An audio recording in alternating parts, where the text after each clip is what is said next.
Hi everyone, and welcome back to another Collodion Chat. So this is going to be a continuation of the previous video, and this time we're going to be taking a look at how to build one of these wooden Tintype hangers. So this is a pretty simple design. I built this one years ago. It's just a wooden bar, top and bottom. If we pull the plate out, we can see that behind the wooden bars, we've got some stretchers that go up and down. And on the back, we've just got one of these sawtooth hangers that we can use to hang this over a nail. So this is a pretty simple design. There is one change that I want to make here, which is in the original, I glued this together. And of course, wood glue is a perfectly viable option if you're, kind of making this for yourself. But I figure, some of you may want to use these as gifts. You may want to send them through the mail. You may want to turn into a product that you sell. Whatever the case, it's going to be a lot easier to ship this if we can kind of break it down into its constituent parts, which will be long and thin, and then just wrap them up, stick them in an envelope or a small box. So for that reason, this time around, I'm not going to use glue. Instead, I'm going to put some wood screws in the back, which will make it very easy to disassemble and send it to its final destination.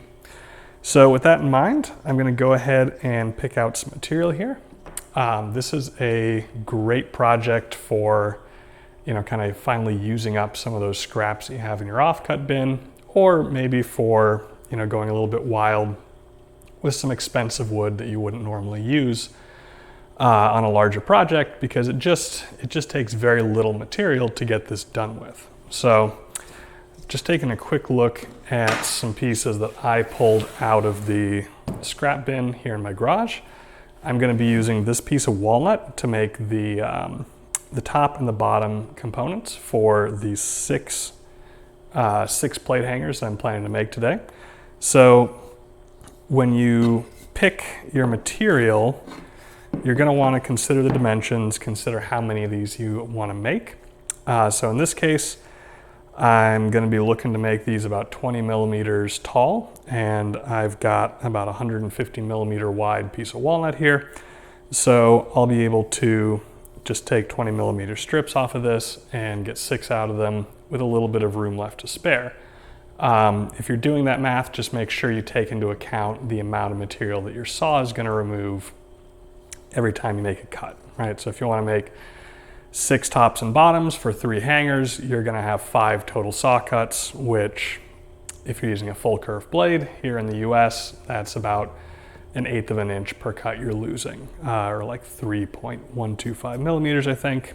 But I did the math and I've got enough for 6 20 millimeter pieces here. Now you're going to want to consider the grain match.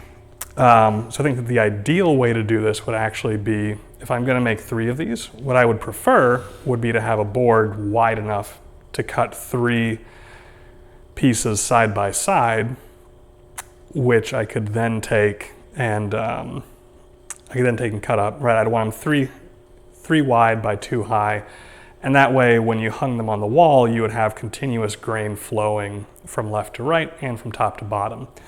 But I really want to use up some of these small pieces from my offcut bin, so I'm not going to be that picky. This isn't going to be a perfect grain match left to right. It's fine. I'll at least match them top and bottom. And then I've also found these 3 kind of odd-shaped offcuts of oak that I think came off of some drawers that I was making like a year ago. And these should give me enough material for the stretchers for all 3 hangers. We'll of course need 6 stretchers for 3 hangers, and I'm planning to just split these right in half on the table saw, which will give me enough material for 2 stretchers from each one of these. You'll want to consider, of course, the thickness of your material as well, particularly the one that you make the top and bottom pieces from. So you're going to need to make sure that you have enough room for all 3 things that have to fit, right? So the stretchers will need to fit inside and the back. You'll need to have room for a slot for the plate, and you'll also need room for any kind of decorative beveling or chamfering that you want to do on the edges. And so this here, I think, it's about, Oh, that's the wrong side.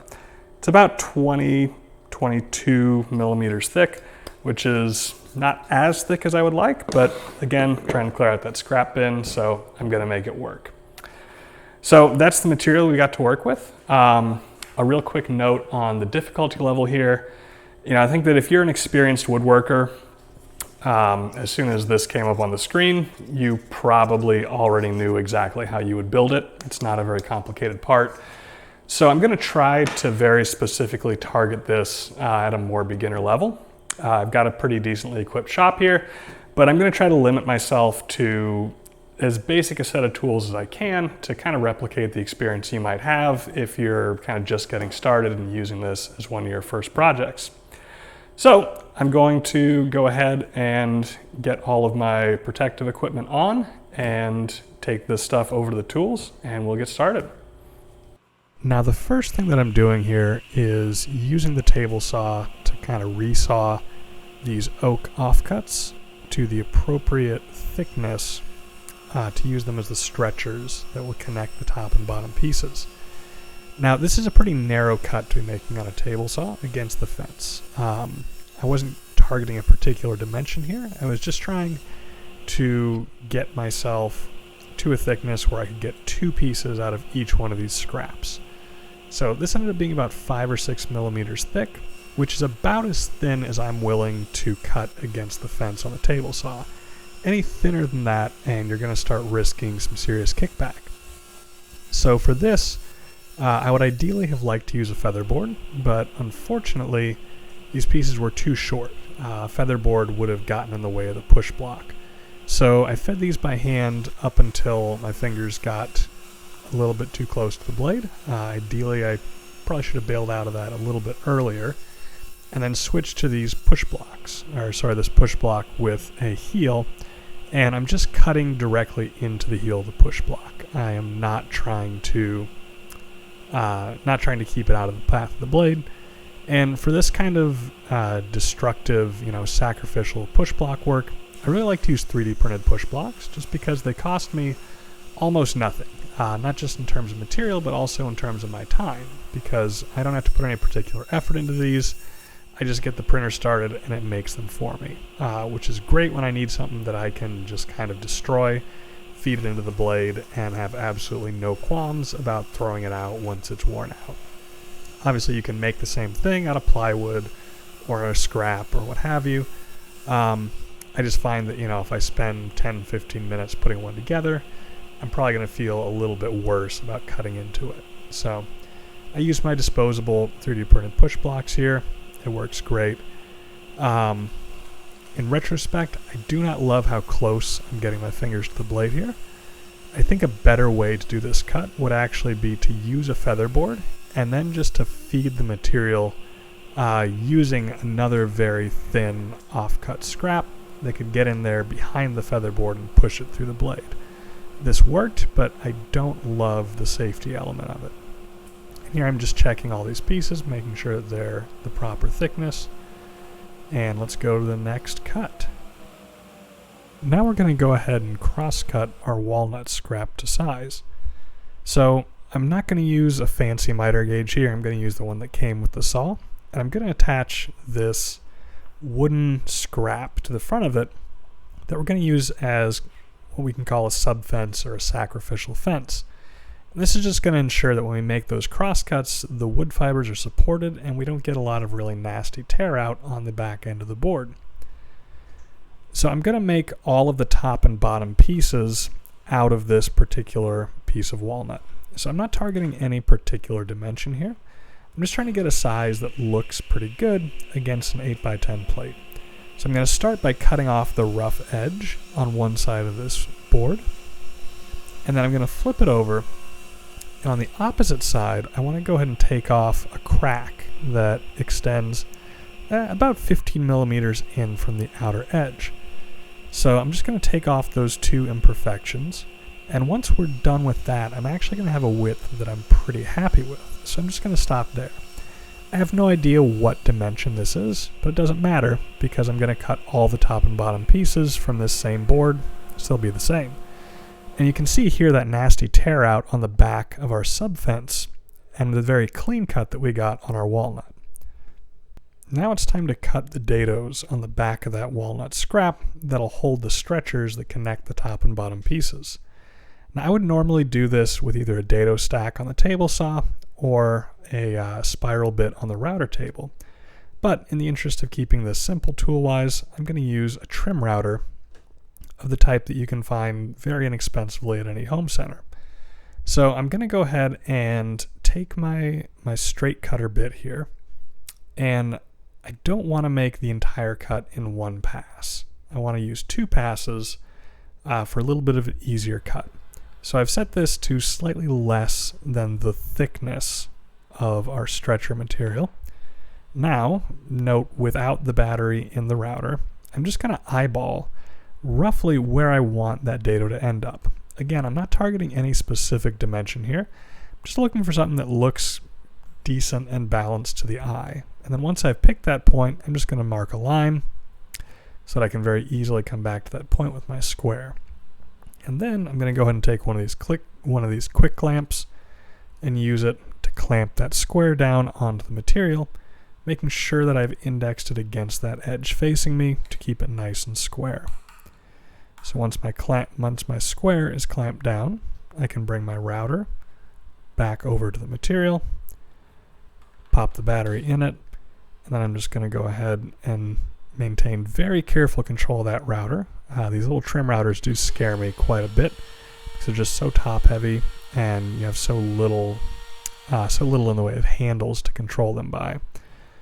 And I realize as I'm about to make this cut that I forgot to decide which side I want to be the front and which side I want to be the back. So obviously whichever side has the most attractive grain, you're going to want to make the front, and then you're going to want to cut into the opposite side and make it the back, where the stretchers will fit in. So it turned out that I had picked the best side by accident anyways, but now I've taken everything apart and I'm going to have to go ahead and set it up all over again. I think I forgot that I had marked a line that I could have reset to, so instead I get the router back out, double check where I want to put my groove, and make another line because I forgot about the first one. And of course, pencil marks don't show up super well on walnut. Then I get the clamp back out, clamp it down, being very careful to keep it indexed against the edge.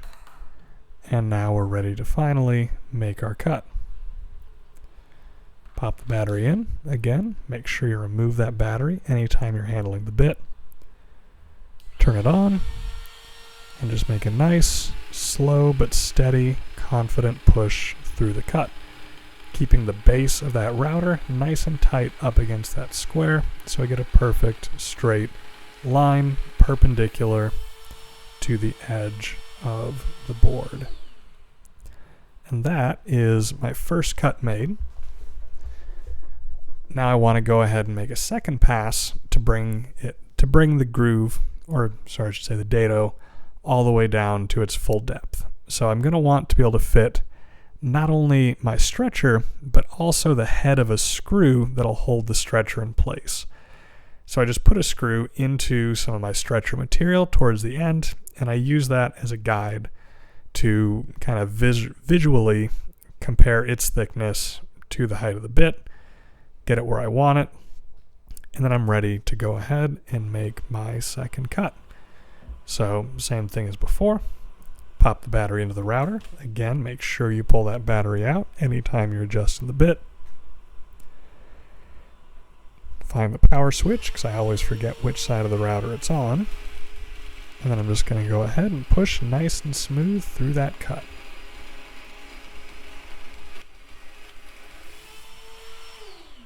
And that gets us our second pass made. And we now have our dado to fit the stretchers into.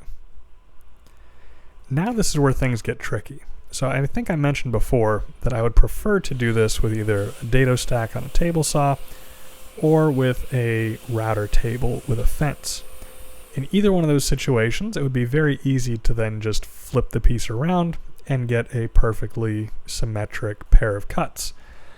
But since I'm trying to keep this simple, use less equipment that more of my viewers might have, I'm not going to use a router table, which means I need to be very careful about setting up the cut on the opposite side of the board.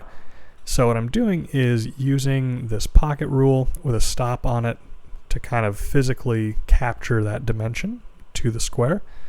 Then I'm just going to go ahead and set that back on the opposite side, and I can clamp that square down. But now I'm going to run into a problem. And I think the problem has actually not occurred yet. So I'll see if you can figure out what it is. But in the meantime, we'll get that first pass made. I'm just going to clamp that square down in place, make sure it's nice and square, and also make sure that it doesn't get in the way of the router. So everything is set. I have returned my router bit height to a lower setting for a first pass here. Power it up, and once again, keep careful control of that router. Keep it pressed nice and firm up against the edge of that square, and just push it right through the cut. Another thing I hate about trim routers, of course, the dust collection. You can see I'm just hurling chips at myself here, and nothing I can really do about that. Now that I've made that first pass, this is where my problem really reveals itself. Because originally, my plan here had been to make the first pass, and then take the router, set it down on the first dado, and use that to physically set the bit to the same height for the second pass, right? I would set the router down on the material and just lower the bit until it touched the bottom of that groove. Unfortunately, I can't do that here because this material is too small. It left no room for the square. Or sorry, the square got in the way of the router. So I figured, okay, that's fine. I'll remove the square and then I'll just reset it after I've adjusted the depth, which I tried to do, but then I ran into a second problem, which we will see in a second here, right? So I had no problem using that first groove, that first dado, I should say. I think grooves run parallel to the grain and dados run perpendicular. Hopefully I don't have that backwards. But I'm setting that very carefully to the same depth, which it doesn't really need to be, right? It won't actually hurt anything if our dados have slightly different depths here, but always strive for perfection. So now I figure I'll use the router to reset the square, except I have a problem, which is that the router is now going to bottom out, and I won't be able to use it to accurately index the square. Yeah, this is of course a problem that you can solve if you use a real plunge router, because then you could just set the depth limiting stop on the plunge base and then pull it up, reset the square, and then plunge to your full depth. But again, I'm trying to use a really simple, really cheap trim router here, and with no plunge feature, I'm at a little bit of an impasse. So I spend a lot more time than I should kind of puzzling over this situation before I finally realize I can just use a separate measuring device to capture the depth of that groove or dado. So I started out trying to use my little pocket rule, but I don't love the amount of bearing surface. It's just a little bit too wobbly on such a small surface there. So I go ahead and get out a full-size combination square. Lock that dimension in, just extending the blade all the way to the bottom. Then I can use that combination square to go ahead and set the depth of my router bit. And once that's done, I will finally be ready to make my second pass, which will finalize the dados that our stretchers are going to fit into once the top and bottom pieces have been cut from this board.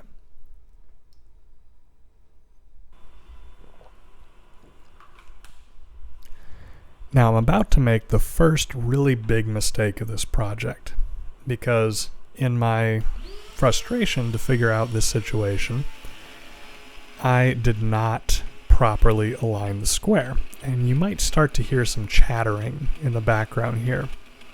The bit is really struggling at the end of this cut, and the reason it's really struggling, you'll see as soon as I remove the router, I cut a ledge there. So the square is not quite square, and that second pass is actually going on a slightly different path from the first pass. So to fix that, I just push the square back into place and redo the cut. So this is going to give me a wider dado on the one side than the other, specifically towards one end of our material. It's a mistake that's not the end of the world. You know, we can recover from this. It's could be a lot worse, but I'm not thrilled with it. Now it's time to take this piece of walnut and finally cut it up into the individual top and bottom pieces that we'll use to make the hangers. So the first thing I'm going to do is just trim a little bit off the end here, because unfortunately I did get some slightly nasty tear out from that router bit. Again, I would ideally make that cut on a router table and I could put a nice backing board behind the piece I was cutting. But as we did it here, I got some tear out. So I just trimmed that edge off to get myself a nice clean edge. Thankfully I left myself a little bit of space. Now since this is going to get cut up, but I want to be able to reassemble it so the grain matches, I'm just going to draw a triangle on the top of my board here. And that way once it's cut into individual thinner pieces, I'll be able to use those triangle markings to kind of reconstruct the original board.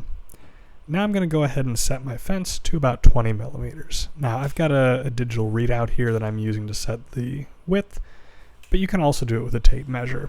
And if you do that, just make sure that you measure right against the tooth facing towards the fence, because most table saw blades are going to have teeth that alternate directions.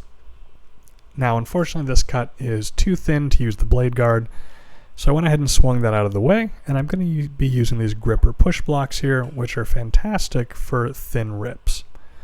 Now I start out by setting the kind of foot, the support foot, to hold the board. Then I realize it's too wide initially to use that, so I'm going to go ahead and set that flush, make sure I've got room, and then I can just use the push block to push this right through. And in no time at all, I will have my 6 cuts made for my 6 top and bottom pieces to make 3 wall hangers. And of course, once it gets thinner, I drop that side support so that I've got a better control of the material. And there we have it, 6 cuts. And as you can see, my triangle allows me to reconstruct it, although I did realize that the top piece didn't have any of the triangle in it, so I just added a couple of extra lines there to help align that.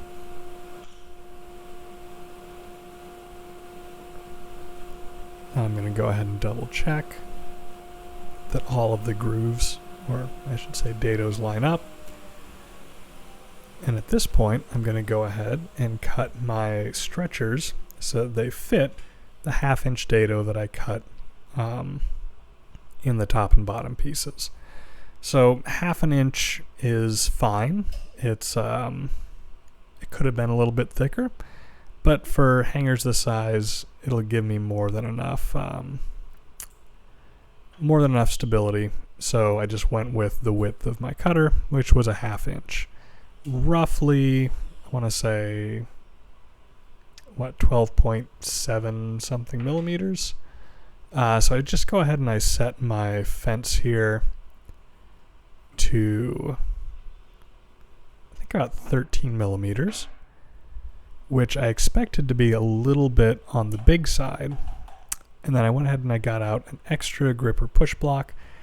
If you have 2 of these blocks on hand, and they are a little bit pricey, Miles Craft also makes a much cheaper and very comparable product, but it is really nice to have 2 of these push blocks on hand, because then when you have longer material that you want to do these thin rips on, you can just kind of hand over hand them if necessary. So I made this cut. I was targeting about 13 millimeters, but I think my readout was a little bit off, and so this was supposed to be a slightly oversized fit that I would kind of nudge down to its proper size, but it turned out to be just about perfect. It fits in the slots without any additional narrowing, so I just said, okay, I'll go ahead and use that fence setting and cut all 6 of the stretchers. So now I'm going to go ahead and cut all 6 stretchers to their final width. The last cut that we'll make to those stretchers is cutting them to length, but that won't come for a little while yet.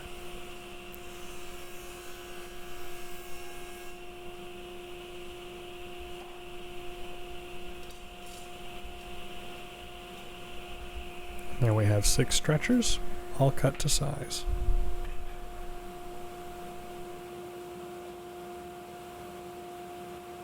Now we're going to make the grooves that our tintypes will actually fit into. So I've gone ahead and put a thin kerf blade on the saw, which will be just about the right thickness to match a tintype. I'm setting the blade height by eye here. I'm not targeting a particular dimension, but I like to go about 2/3 of the height of the top and bottom pieces, so that we'll have a decent bit of material kind of extending up into and framing the tintype. Then I'm going to set the fence position so that when I make that cut, it's not going to cut into those dadoes for the stretchers, but it will come pretty close, right? It'll still leave me plenty of room in the front for any decorative beveling or chamfering I might want to do. Now I'm going to line these up in the pairs that they will make, and what I'm doing here is I'm flipping them so that the inside, right, the face that's going to have a tintype loaded into it, is facing the cast iron surface of the table saw. That way I don't have to worry about accidentally cutting into the wrong side of any of these pieces.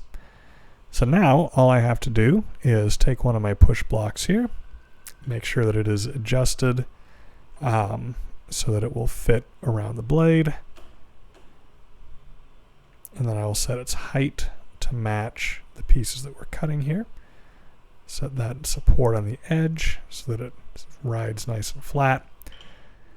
And then all I have to do is take each piece in turn, put it against the fence. I did forget to turn the saw back on when I changed the blade, so give the saw a bit of a minute there to power up, and then we can make our grooves.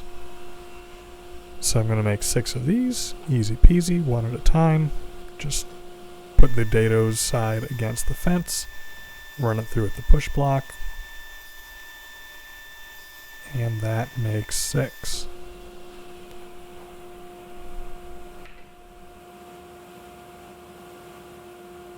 Now comes the time to get fancy, and this is where I mess things up a little bit. So what I've decided to do here is on each one of these top and bottom pieces, I've decided to do a chevron design. So I'm going to basically cut an angle onto each side of the top and bottom pieces so they will form kind of an arrow type of shape pointing inwards towards the tintype. Now the first thing I'm going to do is mark these pieces, because I guarantee if I did not mark them, I would make the wrong cut on one end, I would make 2 of the same cut on one piece. I would do something to really mess this up. So to avoid that, I went ahead and I just used my chalk pencil here, and I marked the direction that I want to cut on each end of each piece. And I'm just kind of pulling these out into the pairs that will form each individual tintype hanger here. Now I can use those, and I've put about a 10 degree miter angle on the miter gauge here, and I'm just going to go ahead and clamp a stop block down that I can use to get a repeatable position for the material that I'm cutting here. And again, it's always nice to have a more kind of feature complete miter gauge that includes built-in stop blocks, but if you don't have one of those, a clamp and a piece of scrap do the job just fine. So this is in position. I'm going to go ahead and turn the saw on. I realize that I have not adjusted the blade guard height to allow the miter gauge to slide through, so I do that first. Then I go ahead and cut my first side. Now, I'm about to make my second really big mistake of this project. See if you can see it coming. So I've cut one angle into the first of the top and bottom pieces. And I did decide that I didn't like that angle. I want it to be a little bit more intense. So I adjusted to 15 degrees instead. move my stop block in a little bit to kind of cut off that first attempt. And that'll give me a slightly more aggressive chevron angle. So I made my cut here, and I'm going to go ahead and turn it over, make sure I'm cutting the right direction. And here is the big mistake. So do you see what I did there? I cut all of the excess material off of one side, and then I flipped the other end over, at which point we're just going to be cutting a little bit off the end to make the angles match. So that's me kind of setting the piece down in mild frustration. And if you look carefully there, you can see our perfectly symmetrical dadoes are no longer symmetrical. Because I cut all that material off on one side and not the other, they're now mismatched. So I'm thinking about what to do here. Am I going to scrap one of these hangers? Am I going to start from scratch? How am I going to handle this? And I finally realize this doesn't actually matter, right? So it's going to be ugly, but it's going to be ugly on the back, where no one will see it while it's hanging on the wall. So obviously if I were going to do this project again, I would want to avoid this. But I did realize that as long as I make the cuts the exact same way for each of the pieces, and I alternate the top and bottom parts, right? So when I'm cutting a bottom, I start with one side. And when I'm cutting a top, I start with the opposite. And as long as I do that correctly each time, these will be uneven, but they will match. And so I went ahead and I cut them all that way, and lo and behold, they lined up. So the dadoes in the back are now very uneven, but they'll work. So I'm going to go ahead and use those. Now it's time to cut our stretchers to size. So what I do here is, rather than trying to measure and use a dimension, I'm just going to mark using the Tintype itself that I want to fit in the hanger. So I've gone ahead and put the Tintype in upside down, and I'm just adjusting my stretcher to a size that will give me a little bit of wiggle room for the Tintype. Then I put a mark on the stretcher where I want to cut it. And just use a little pocket square here to make that mark all the way across the stretcher. Now this doesn't have to be super precise. We are leaving a little bit of wiggle room. So I'm just going to use basically my eyeballs here to try and line up that mark that I'm trying to cut with that inside tooth of the saw blade. Now you don't want to use your miter gauge and your saw fence together here with the piece right up against the fence, because if you do, as soon as you cut that piece off, it's going to be trapped between the blade and the fence, and things tend to get a little bit explosive there. The blade will grab the off-cut part and it'll be stuck in there, and it can get flung back towards you very quickly. So you want to use a block up against the fence that you can use to set your position for the piece you're going to cut, but that won't actually block, that won't trap the off-cut piece next to the blade. So that's what I've done here. I've set my ideal distance here, and you can see the off-cut just falls off to the side there. It doesn't get trapped. And so now each time I'm going to make a cut, first I clean up one edge of the piece that I'm cutting, and then I just go ahead and butt it up against that block on the fence, run it right through, and we're good to go. You always want to cut both ends of the part that you're cross-cutting if you're not 100% sure that both ends are square to begin with. So now, because I want to make it easy to assemble and disassemble this, I'm going to go ahead and mark my stretchers here so that I'll be able to line them up with their appropriate top and bottom pieces later on. Spoiler alert, this didn't really work. Those pencil marks did not survive through the sanding and finishing, and I ended up playing a big guessing game at the end of this project to try and get those fit back together. So that technique you should not copy from me. If you really want to match them up, maybe use a center punch to punch holes, and then you can match up the number of, or to punch divots, and you can match up the number of divots on each part. So what I'm doing here is, ideally you would want to do this with a drill press, with some stop blocks to kind of make repeatable holes in your stretchers. But we're going to pretend that that drill press right behind me doesn't exist, and I'm going to do this with just a hand drill. So this is what I'm going to class as not a major mistake, but a mistake nonetheless. These holes got kind of messy, by which I mean just in very inconsistent positions on the stretchers. You have to make sure that you make them low enough that the Tintype isn't going to run into the screw when you load it in. And so in my haste to get these low enough, I made some of them too low. I didn't get them centered up properly. So I would recommend use a drill press with stop blocks and a fence if you have one. If you don't, at very minimum, I should have gotten out a marking gauge here, and I should have used it to mark a consistent position on each of these stretchers to put the screws in. That will dramatically improve your project. But nonetheless, it did work. I got my stretchers into place. I got the holes pre-drilled with the screws in. Everything fits.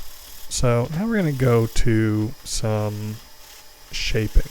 I'm going to use a sanding stick here, and this is a Duragrit carbide sanding stick, which is really handy for kind of removing moderate amounts of material by hand.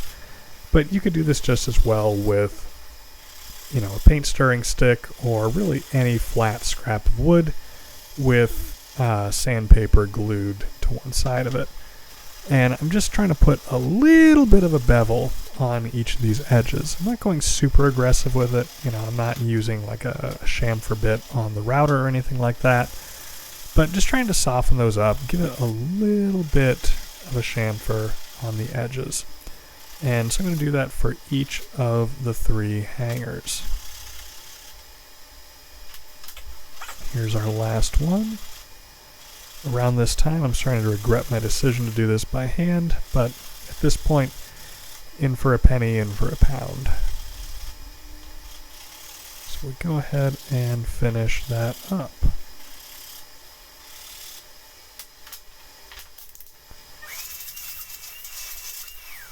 Alright, now we're going to go to the final sanding for each of these parts. And I'm using a Rubio Monocoat finish in our next step here, so I'm just going to go and take each of these parts and hand sand it with first 120 grit and then 220 grit sandpaper. This is one of those projects where it doesn't really make sense to get out a power sander. These parts are so small that by the time you finish clamping them down to use a power sander on them, you kind of wasted a lot of time. Potentially you could clamp a bunch of these up together and kind of sand all of the surfaces of all the parts, or one surface on each of the parts kind of together. In practice, I found that I get very mixed results when I try to do that, just because trying to clamp a bunch of parts kind of flat next to each other, they tend to get slightly out of whack, and then you may not be sanding perfectly across all the parts, and when it comes down to it, I just find it more consistent to go ahead and take some sandpaper, spend a little bit of time, and do it by hand when I have a bunch of small parts like this. So that's exactly what I'm going to do here. Finishing up with the 220 here, and then vacuuming up as much of that sanding dust as I can off of each of the parts. Alright, so now I'm out of the dust helmet and I can actually speak again, which is always nice. And we have sanded all the project parts here. I've vacuumed them off. I've given any dust remaining in the shop a little time to settle. So now it's time for some finishing. And I am lazy and I like finishing as quickly as possible. So I'm going to go with a single coat of Rubio Monocoat because, as the name suggests, it only takes one coat to get a pretty decent finish on a project. And it does look pretty good as well. And it's pretty repairable, although that's not super important for a project that's going to sit on the wall. So the way the Rubio works is we mix it one part hardener to 3 parts oil. At least I'm pretty sure that's the ratio. Should probably double check that. Yeah, 3 to 1. Okay, so the way I usually like to measure this stuff out, because it's so hard to do any kind of pouring measurement from these containers, is I just use a couple of disposable syringes. And normally I would use little painter's pyramids to set my parts on as I finish them, but I don't have, I mean, these are too small to really effectively place pyramids to hold them up. So instead, I'm going to use the offcuts from when we made the stretchers, and I'm just going to put them down and use them as kind of a base that I can set my other parts on. And in addition, I'll use one of these offcuts as a stirring stick for my big can of Rubio oil. So we'll get that good and stirred up. Try to get the excess off. Wipe that clean-ish. And now I will go ahead and measure out 10 milliliters of hardener.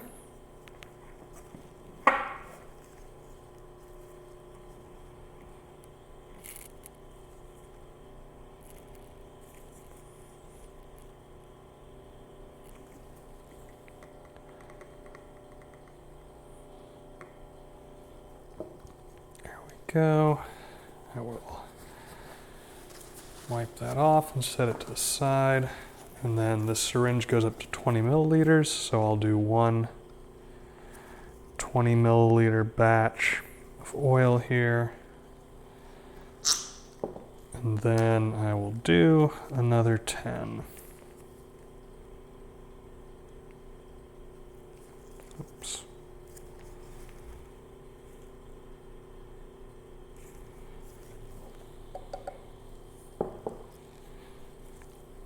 All right, and I will go ahead, mix that up, and I think 40 milliliters is going to be enough to get this project finished up. Close these up loosely, set them off to the side in case I end up needing more.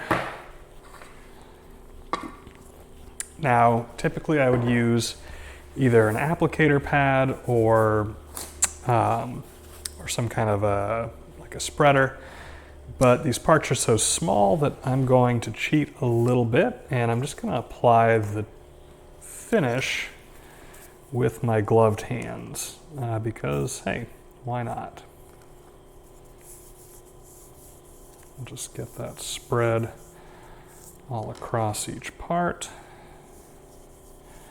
Starting with the stretchers, which I can lay down in kind of a crisscross pattern. So get some on there, spread it out. 1, 2.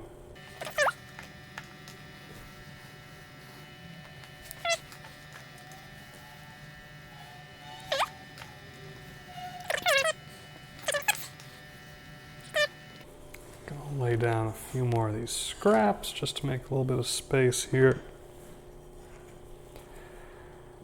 to set our top and bottom pieces on. So let me go ahead and dunk that in there, get some oil.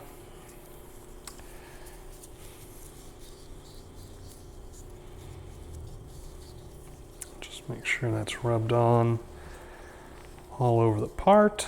I'm going to put these down here. I'll actually put these off to the side. That will give me the ability to start drying off the stretchers while the wax is settling in to the bigger top and bottom pieces. So the process of applying Rubio is very fast. Within a couple minutes of the initial application, you'll be ready to start wiping it down.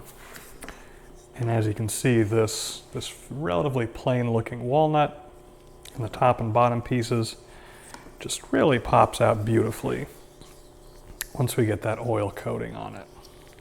Just a lovely dark tone to it. So there's our third.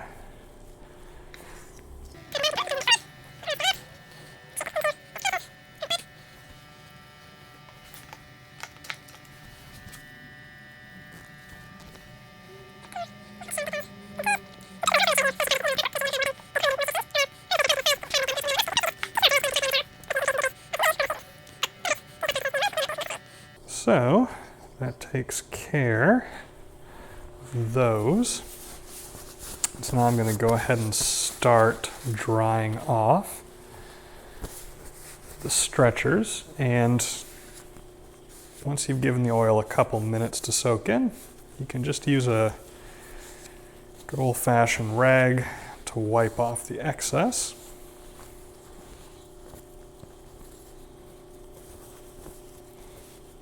By the time I get done with these, it should be time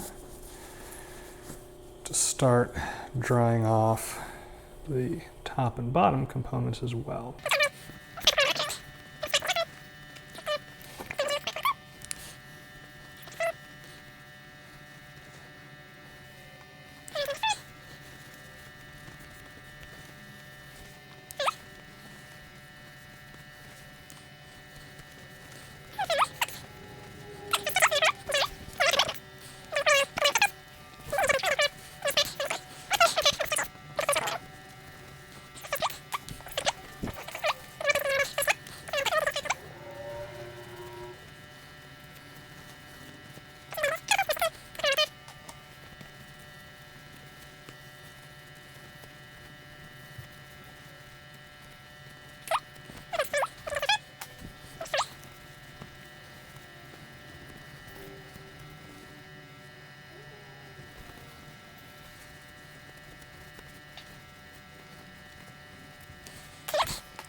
And there we go. I'm just going to use this paper towel here to clean up this little bit of mess left over here, which is probably going to have soaked through to my workbench.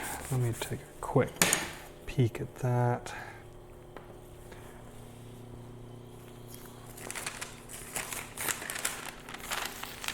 Yep. Just a tiny bit of leakage. Craft paper did a pretty good job. Okay, so now we've got our project parts all nice and oiled up. I'm going to give it a little bit of time to dry, maybe in about half an hour to an hour. I will come back out here, put these together, and then put the sawtooth hangers on the back of the wall hangers, and then we'll be ready to put these up on the wall. One last note, this is a natural oil. Rubio is basically linseed oil with some additives, so we want to make sure that our rags or any kind of rag or paper towel that's soaked with it is allowed to dry sitting out nice and flat. If you throw them in a trash can or you get them bunched up, especially in with other trash, they can produce quite a bit of heat while the oil cures, and so you might start a fire. So the way to prevent that is just make sure you lay it out on a nice flat surface so it can cure without accumulating an excess of heat. And yeah, that's the finishing step. Nice and quick, thanks to our monocoat finish. And I will be back in a little bit with some sawtooth hangers. So now we've given our project parts a little bit of time to cure a bit. It's time to go ahead and put these sawtooth hangers on the back so that they will hang on the wall from a nail. So we want to get these as perfectly centered as possible, and the way that I like to do this is with a combination square. So the first thing I do is I take a measurement across the entire width of the back. So it looks like what we've got here is 143 millimeters, okay? I wasn't shooting for any particular dimension when I built these. I just, kind of picked a size that looked kind of good. So that's what we ended up with, about 143 millimeters wide. Now, the sawtooth hangers here are 45 millimeters wide. They've got their dimensions printed on their box over here. So I'm going to take the width of, that is 143. So I'm going to take the width of the hanger top, measuring specifically the longer dimension on top rather than the shorter one on the bottom, because we can index the combination square against this edge that pokes out here. So we're going to take 143 millimeters. We're going to subtract the 45 millimeter width of the sawtooth hanger. That gives us 98 millimeters. And then we're going to go ahead and divide by 2, which gives us 49 millimeters. So we're going to have 49 millimeters on each side of the sawtooth hangers. So I'm going to go ahead and set my combination square to 49 millimeters now. But I'm not just going to trust this. I want to check and actually verify the accuracy of this measurement. So I'm going to go ahead and use it to place one of the hangers. And now I'm going to flip it over and see if there's the same amount of space on the other side. And sure enough, that is dead on. So if there had been any gap, or if it had pushed it farther away, then I would want to make a slight adjustment to the dimension on the combination square to get it perfect. But since this is basically perfect, just going by the numbers alone, I'm going to go ahead and use this to set the hanger on the back with my finger here. And now I'm just going to take a spring-loaded center punch. I'm going to look for the center of the screw holes on each of these. And I'm just going to make a divot right in the center there. Now I've got a drill bit already picked out to make a pilot hole. So I'm just going to drill a very shallow hole here. Don't need very much depth at all.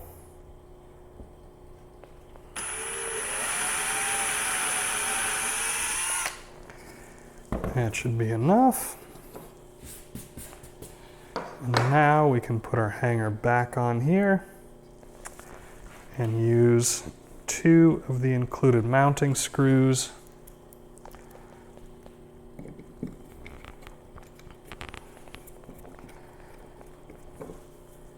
We'll just screw that right down.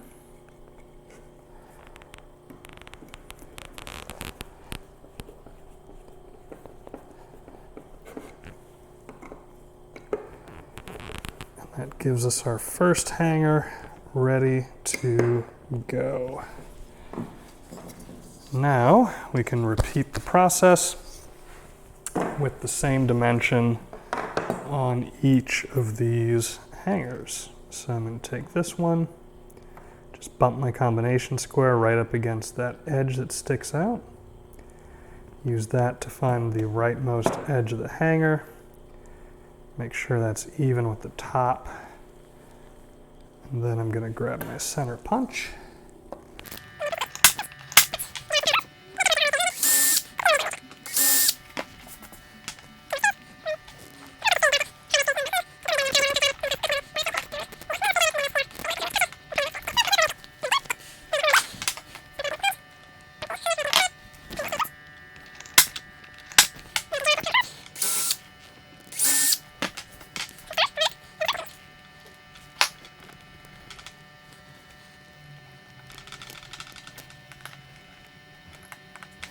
Okay, there we go.